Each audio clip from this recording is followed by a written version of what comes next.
G'day guys, timer is on. Happy running. Hopefully you'll have a drier run than I did this morning.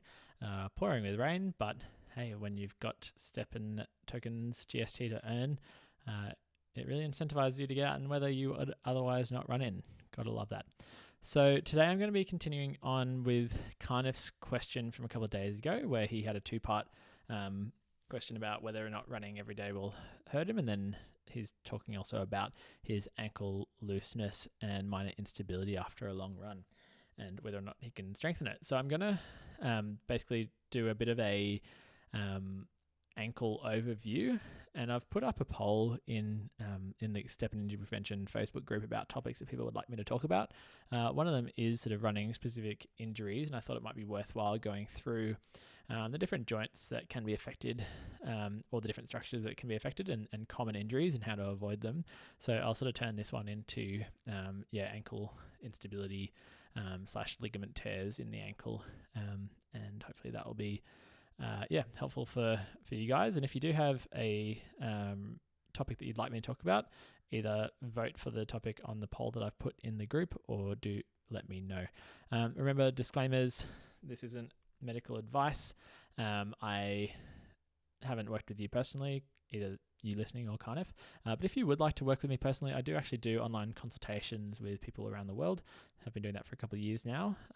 And yeah, as you can see, like so much of injury prevention and injury rehab does come down to knowing the right way to approach your training, knowing what exercises to do. It's not kind of hands-on treatment often that has the best long-term results. It can be really useful for some short-term pain management in some circumstances, but especially for something like running every day, it is more about understanding your programming and understanding exercises and recovery protocols to where you get the most out of seeing a physiotherapist. So consider that if you'd like.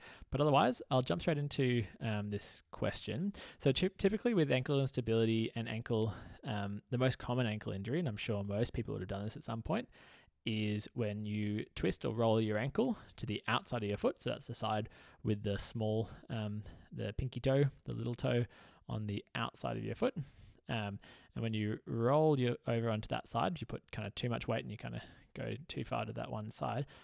There are ligaments that are there to try and stop excessive movement, and they're quite small, thin ligaments, and they can either be stretched, partially torn, or fully torn.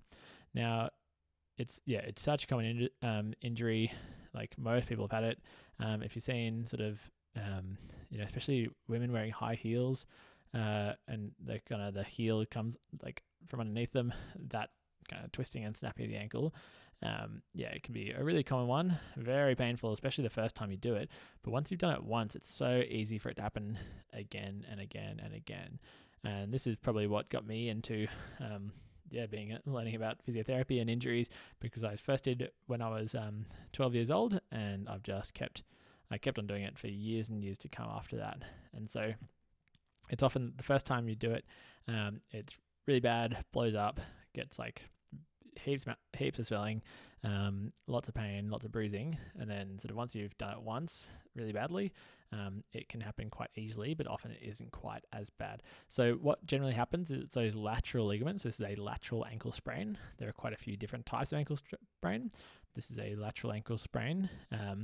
This is going to be something that will slow you down for a little while. Like you probably won't be able to walk or run for maybe a day or two afterwards, but then typically it recovers fairly quickly, and you can get back to doing what you need to do. But if you have had a traumatic injury like this, make sure you do get it checked out, because there are potential for certain types of fractures that can go along with this. So always good to know what you're working with.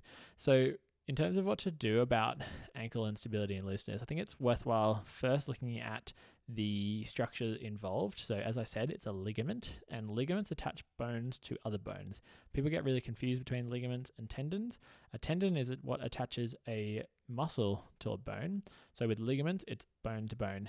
And when I talked about the kind of overview of, in my first couple of episodes, I talked about passive and active structures. So basically, this is a passive structure injury. So these are structures that you can't contract, you can't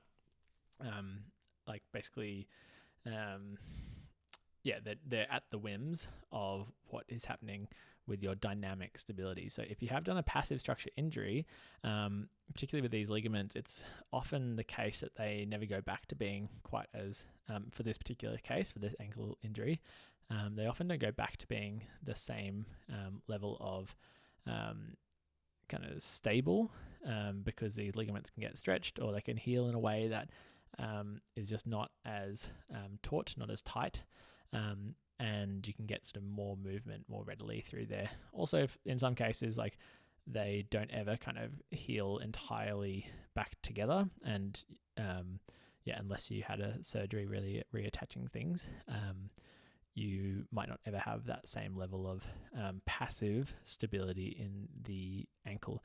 But just to be really clear, that's not to say that you won't have a functional and stable ankle. So I think I've done this on both legs to the point where I probably have such little support from that particular ligament on both sides because I've injured it again and again and again as I was growing up playing lots of sport.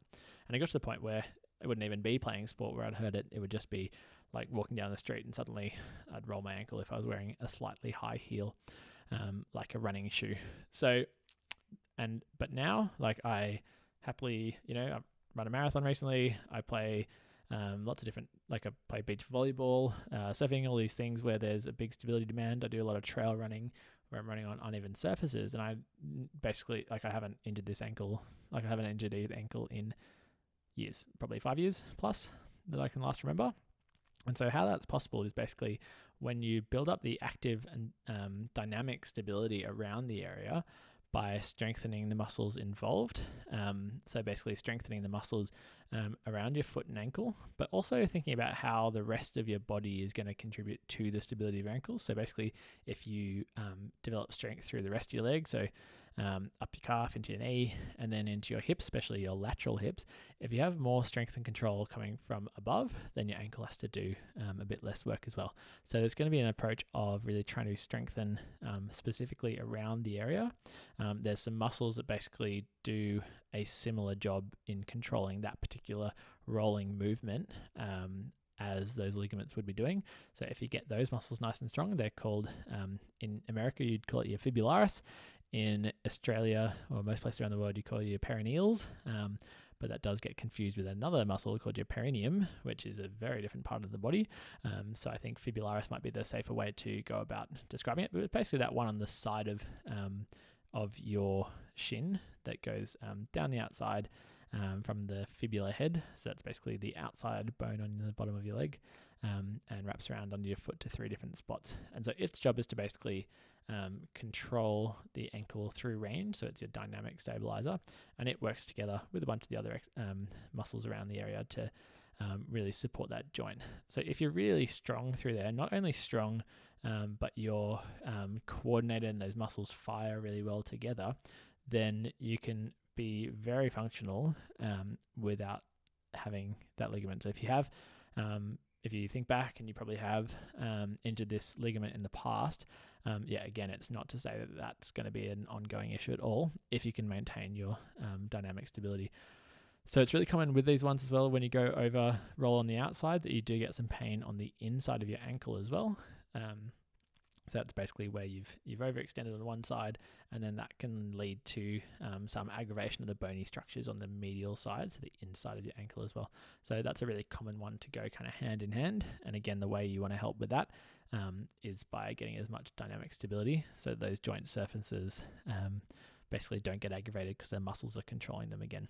So again, I talked about strength as a primary factor there for training, but what is really important to understand with that kind of timing and activation of those muscles, balance is a really key thing to be practicing there. So single leg balance, where the muscles in your foot, the muscles in your hip have to work really hard to stabilize you on that single leg. So The easiest way to start with this is basically just trying to stand on one leg, do it barefoot, look at your feet. You'll see all the muscles in your foot working really hard, working on overdrive to basically hold you in that position.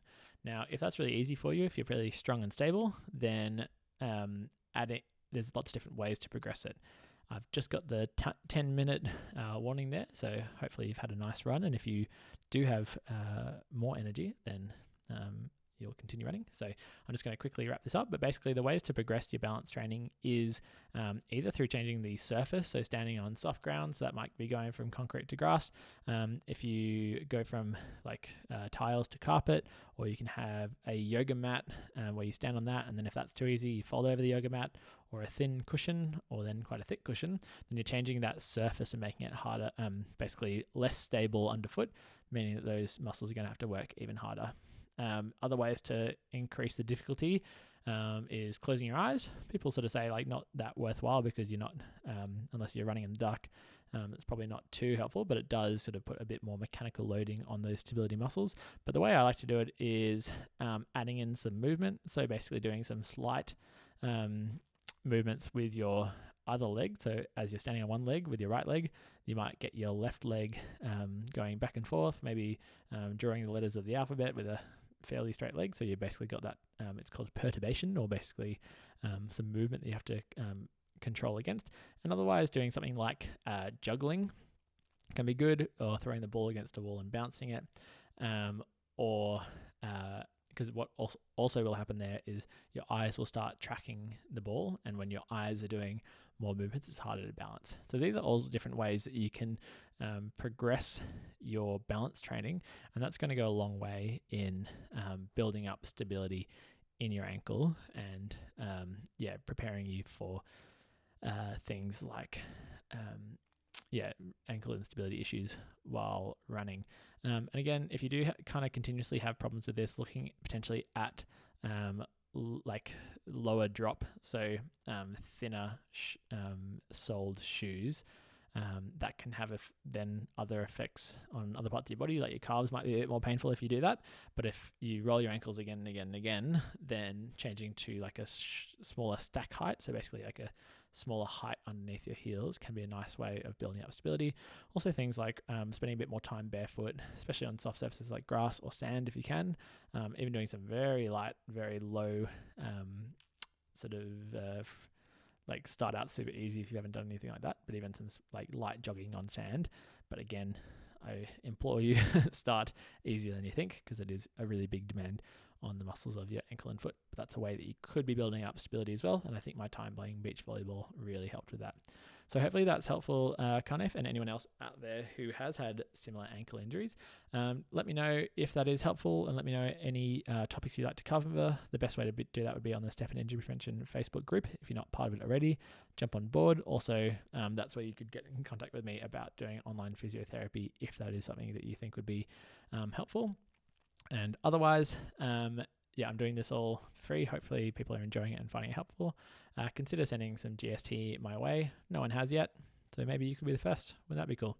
The wallet address for my Solana account is in most descriptions of most things. So happy running, and I'll see you guys again tomorrow.